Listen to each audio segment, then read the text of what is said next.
ustedes ayuden a hacer vocería. Mire, la Constitución Política del Estado desde el 2008 garantiza la propiedad privada en todas sus formas, pero esa propiedad pues obtenida con el trabajo honrado, trabajo honesto, del buen empresario, del emprendedor, del servidor público que hace bien su labor todos los días y como decimos comúnmente, esos bienes que se han ganado con el sudor de la frente de cada ciudadano. Eso garantiza la Constitución, pero la Constitución en principio y por lógica jurídica no va a garantizar todos esos bienes mal habidos.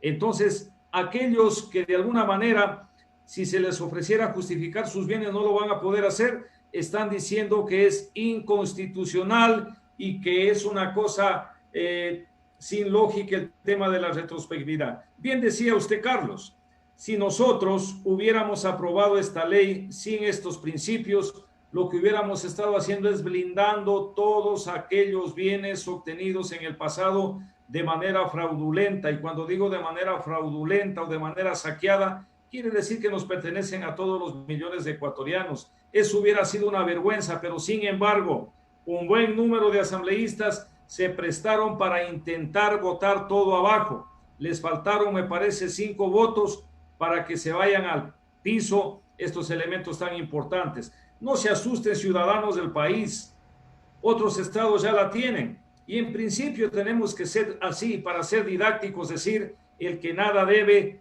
nada teme. Si a usted, Carlos, si a mí me dice justifique mis bienes en el caso de una denuncia, yo los haría con mucho gusto, con la transparencia, con la frente en alto, y si de ahí pues se deriva una persecución malévola, ahí ya pues se nos va de nuestras manos. Pero también hay que decirle, Carlos, al Ecuador, en la Asamblea no legislamos para perseguir a nadie, no legislamos para ver en el sentido de qué calidad de jueces tenemos, legislamos para la justicia. Si de ahí, después de todo lo que hacemos en la Asamblea, habrá futuros jueces que puedan prestarse para la persecución, es otra cosa. O gobiernos que traten de seguir con las mismas mayoserías desde Carondelet, seguir dando disposiciones a los jueces, es otra cosa. Claro, y aparte que la ley, asambleísta, aparte que la ley también se ajusta a preceptos legales enmarcados en el ámbito internacional en tratados firmados del cual el Ecuador forma parte.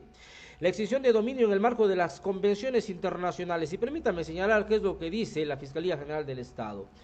Convención de las Naciones Unidas contra el tráfico ilícito de estupefacientes y sustancias psicotrópicas, Convención de Viena 1988, porque resulta inverosímil en el Ecuador que las instituciones, antes era el CONCEP, luego pasó a la CETEC, cuidaban los bienes del narcotráfico, los cuidaban, o sea, nosotros de nuestro dinero les poníamos guardia, les revisábamos, les cuidábamos que todo está bien. Pasando los procesos judiciales, esas personas los reclamaban, se les devolvía y si es que una teja faltaba, el Estado tenía que pagarles esa teja. A ese nivel llegaba con ese tema. Convención de las Naciones Unidas contra la Delincuencia Organizada Transnacional, Convención de Palermo, año 2000, señores. Convención de Naciones Unidas contra la Corrupción, Mérida, 2003.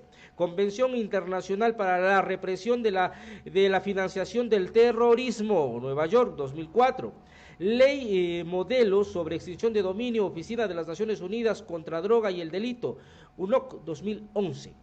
Está enmarcada en preceptos legales internacionales, convenios suscritos del cual el Ecuador forma parte. Entonces, ante los hechos que usted ya nos ha mencionado, los asambleístas que se opusieron a que esta ley pase, ¿cree usted de que todavía exista la posibilidad de que se la deje fuera?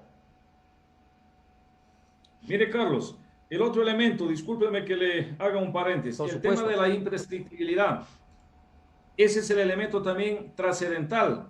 Un bien ilícito con el pasar del tiempo pues no le va a dar la licitud, pero sin embargo, ese mismo día que quisieron boicotear la ley, ponía un elemento que 15 años prescriba la acción. No es así, tenemos que darle una respuesta realmente al Ecuador de que sí queremos combatir la corrupción.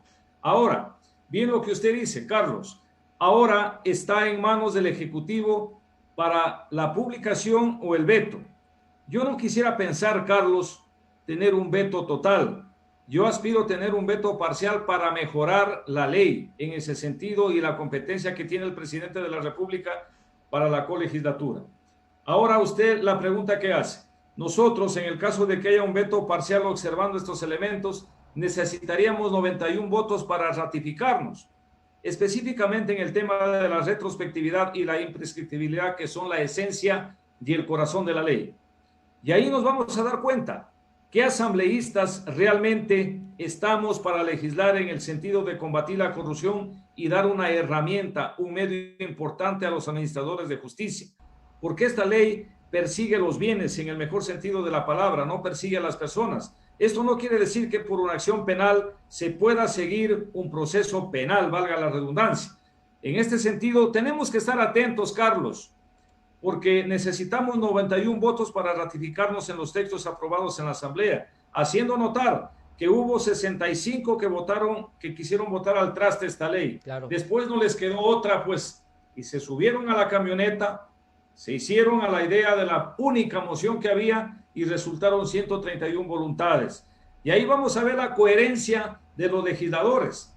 Yo aspiraría a que esas 131 voluntades existan para ratificar los textos si fueran vetados en sentido contrario a la esencia de la ley por parte del presidente de la República.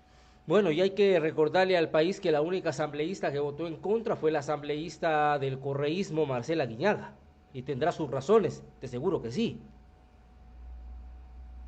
Mire, uno de los elementos que ha manifestado la asambleísta, que es una ley para perseguir, y yo reitero, Carlos, claro, el pues, espíritu es que imagínese, tendrá que ella, como otros, responder de dónde es que compraron esos carros de alta gama, los Ferrari, esos carros de $70,000 y cosas así. Pues me imagino que el temor es ese.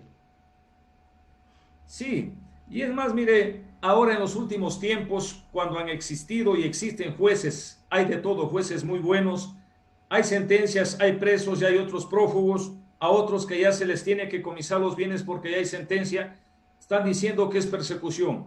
Yo le digo, Carlos, poco falta para que en la vocería de aquellos salgan a decir que un delincuente que roba un celular y que va preso es perseguido político. Solo eso les falta. Y no podemos admitir eso. Nosotros tenemos que estar del lado de combatir la corrupción. Y Carlos, hay que decir esto, el que nada debe, nada teme. Pero sí están espantados, asustados, con miedo, quienes han obtenido bienes como por arte de magia. Yo no admito, Carlos, que hay actores políticos que estando 4 años en sus funciones aparecen con carros de alta gama, con patrimonios exorbitantes, con haciendas, con edificios. Esas personas están con miedo. La gente que ha obtenido sus bienes de manera honrada, transparente, no debe preocuparse, y ese es el concepto de esta ley. Claro, y aquí hay que tomar en cuenta algo, de que esos funcionarios públicos, precisamente como administradores del dinero de los ciudadanos a nivel de prefecturas, a nivel de alcaldías, no es que quedan pobres después de dejar de ser funcionarios. Pero ¿qué pasa con los asesores? Porque hemos visto cómo asesores de Jorge Glass, por ejemplo, mansiones, carros de alta gama. Decía en este mismo espacio el candidato a la vicepresidencia de la República por Sociedad Patriótica que es imperativo en el Ecuador una ley de justificación de bienes, porque decía, la corrupción es cuestión de suma y resta. Si el prefecto Caldeloja, hagámonos referencia, no porque nos guste hablar de él, sino porque es uno de los que está en la lista de los que más ganan en el país, más que el presidente, $5,100. $5,100 al año, ¿cuánto está ganando? Diciendo que no se ha gastado nada, ni siquiera un taxi. Pero resulta que después, como explicaba el candidato a la vicepresidencia, resulta que ese prefecto tiene un edificio en Quito, una calle con su nombre, y estamos suponiendo, ¿no? Tiene negocios en Perú, que suman 2 millones. Pues es fácil, pues. Suma y reste, señor. ¿De dónde sacó aquello?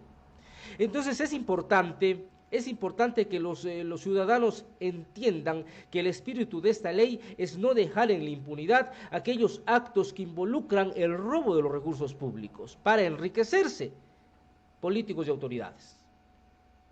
Sí, Carlos, efectivamente, qué buena comparación didáctica que usted hace. El sueldo, ganamos un sueldo los servidores públicos, asambleístas, concejales, prefectos, alcaldes, somos servidores públicos y es un sueldo que nos corresponde, un sueldo que, como cualquier asalariado, es para el día a día por su tema de representatividad. Y bien lo ha dicho usted, pero sí sorprende que de la noche a la mañana amanecen con grandes fortunas y ya con el temor de la imposibilidad de justificarlos ellos, los pasan a terceras personas. Por ejemplo, se ha visto y ha habido denuncias, o al menos en los medios de comunicación, de que hijos de personajes políticos que nunca han trabajado, todavía están en sus etapas de estudios, amanecen con bienes o con patrimonios cuantiosos. ¿Cómo poder justificar eso? Y ahí viene la investigación que tiene que hacer la Fiscalía. Y es más, mire, Carlos, también hay voces que están diciendo que se violentarían los debidos procesos. No es así. Los procesos de esta investigación va a tener dos fases: la etapa de investigación por la Fiscalía y luego habrá un juez que motivadamente sentenciará, y si no, pues si no hay las causales, obviamente archivará o quedará suelta la persona. Entonces no es que se violenta, están establecidas las garantías constitucionales. Lo único que temen es de que no van a poder justificar en su momento los bienes ante una denuncia, obviamente bien argumentada, bien puesta. Eso les da temor, tienen pavor de aquello. Asambleísta, quisiera terminar con un mensaje de Carlos Chamorro Álvarez.